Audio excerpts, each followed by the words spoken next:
who's in action next weekend? We got Gervonta Davis versus Rolando Romero. Is this going to be competitive, guys? How do you see it going? What do you think, Alex? That's a very good question. Gervonta Davis, he seems to be very skilled. If you listen to what other people that have sparred him have said, they say the power is real, and this is guys around his weight class and above welterweight, super welterweight. And then, but if you look at his opposition, most of his opponents have been fighters going up in weight. So when you take a look at that, you see Rolando Romero has been outboxed, but is physically strong, physically bigger than Gervonta, and seems to hit like a tank. So it's a very intriguing matchup. You see his last fight was actually against a 140-pounder who outweighed him, over 5 pounds on the weigh-in day. And he took care of him easily. So that is what it is. It's the size difference and Gervonta's first time facing a guy this big, this strong. Yeah. Interesting. I don't recall seeing Romero fight before. I'm just looking. None of these stand out. I mean, it might have been on the undercard of something that I did see, and I don't really quite remember. Yeah, I'm on the side that I think Tank is going to get him out there at some point. I think the sort of bad blood, I know a lot of it just kind of build up to get hype around the fight, but I think that'll play into it.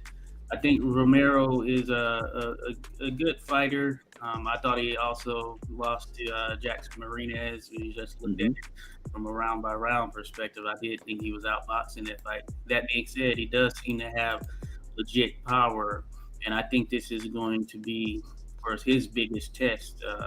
Whether or not it's Gervonta's biggest test is another thing. So I think it'll be action-packed here, or at the beginning, at the very least. But I do think that I see Gervonta getting him out of there at some point, probably before we get to the middle round. So Yep, fair enough. I'm quite big on Gervonta Davis. I've said for a long time. I think he's a brilliant fighter. He seems to have all the tools. We've just unfortunately not quite seen him in with the top names in the lightweight division. But maybe that'll come in future. There's a load of good matches there to be had. But he's done everything right so far. 26 wins, 24 knockouts. He's just beaten Isaac Cruz, Barrios, Leo Santa Cruz, old faded Gamboa. That's not a bad list really for his last 5 or so fights. Yeah, I'd be his.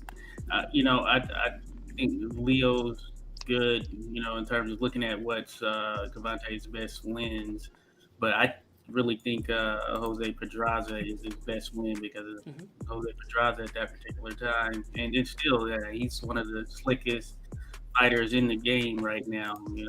Puerto Rican, of course. Vega, so I know you're down with that, but yeah, I think Pedraza is that best win for Tank, the way he was able to take him out. Yeah, fights at 140 now. Fought against Jose Ramirez and put up a good fight. And Jose Ramirez was in an undisputed fight with Josh Taylor. Yeah, true. And I agree. I think Gervonta is probably one of the most skilled fighters in the world currently.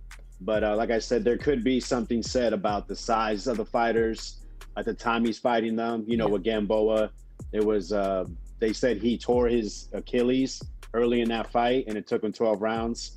But Gamboa, we've seen, knows how to survive. So, I mean, it's like I feel like we're picking at straws sometimes when we talk about guys' resumes. So absolutely. On the undercard then of that fight, that's quite an interesting matchup. This one, Lara versus Gary O'Sullivan. 12-rounder for apparently the WBA middleweight title. Is that just a regular version rather than the big one? I'm not too sure. Correct. Okay. That's quite an intriguing one. Lara is highly skilled, Cuban. He's always kind of lost when he stepped up against the bigger names. I would say that I think age is the only factor, because outside of that, I feel that Spike O'Sullivan doesn't bring anything to the table that he does better than Lara. So age will probably be the factor if Lara still looks good at this particular point. So that's my side. I mean, O'Sullivan's 37 himself, so he's not exactly a spring chicken. Yeah, true. Yeah, he is 37. Wow, didn't know that. Yeah, I didn't know he was that old, to be honest, either. But yeah, I think probably stylistically, it's probably all wrong for him. I'd imagine Lara does kind of outpoint him quite easily. Do you have any thoughts on that, Alex? Yes, Lara, we all know him as a slick Cuban fighter, beautiful 1-2. But like you said, he is aging. Those legs don't move as they used to. If you remember the Jared Hurd fight, it was obvious he was the better boxer, but the war of attrition was he lost it, getting knocked down in the last round. So it'd be interesting. Gary O'Sullivan, I wouldn't really say he's a highly rated guy. Tough guy, can punch. I remember I believe he knocked out Anton Douglas, who was a huge amateur coming out of the DMV area, correct? Correct, he did. Yeah, just got that up on box track here. Yeah, not too out in round 7 back in 2017. That, but he had losses against David Lemieux, knocked out in 1 round. Maybe he just got caught cold there. Looks like the very end of the round. Also lost by TKO to Jaime Munguia back in 2020. He's another one that seems to, he steps up and gets beaten. He's got losses against Billy Joe Saunders and Chris Eubank Jr. So yeah, I guess a capable and decent fighter, but I think Lara's probably should be a class above. Agreed. The other fight on that event is, I'm not too familiar with Ramos. If you guys can enlighten me, is this a good fight? Is he a good prospect? Give us your thoughts, Josh. I have to actually see what he looks like because I'm trying to recall him. Okay. Sorry, I put you on the spot there. Santamaria, or yes, I know Santamaria. I feel like I may have seen him. Ramos before. Jesus Alejandro. Did he go down? Who does he take it on?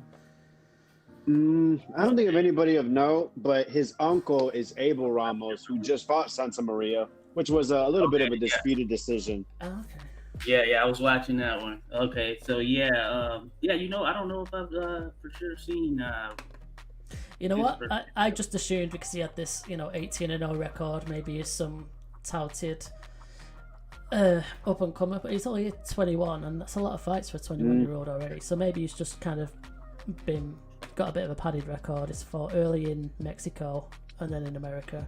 The Javier Molina there, which is a decent win. Yeah, we just seen. I know a little bit about him. I haven't seen too much of him, but he was the opening fight on the Andy Ruiz Chris Ariolo pay-per-view card. And then that Vladimir Hernandez fight, that was on the Keith Thurman card. Yeah, against Barrios. I just got that up. Okay, yeah, I haven't watched that one yet. That Thurman Barrios fight. I know what happened. I haven't watched it yet. And that was the same card as Ramos versus Santamaria that you were just mentioning there, his uncle. Okay. And he actually gets a lot of high praise out of the Bud Crawford camp. Okay. They say Jesus Ramos is the real deal. Gave Bud Crawford a lot of good work. Right. Yeah, that's high accolades for sure. That is interesting. He's got 18 wins, 15 KOs, so he must be a bit of a puncher. Interesting. Interesting. So that's next weekend's action. I don't think there's anything else really. It's a bit of a quiet one after we've had quite a lot in recent weeks.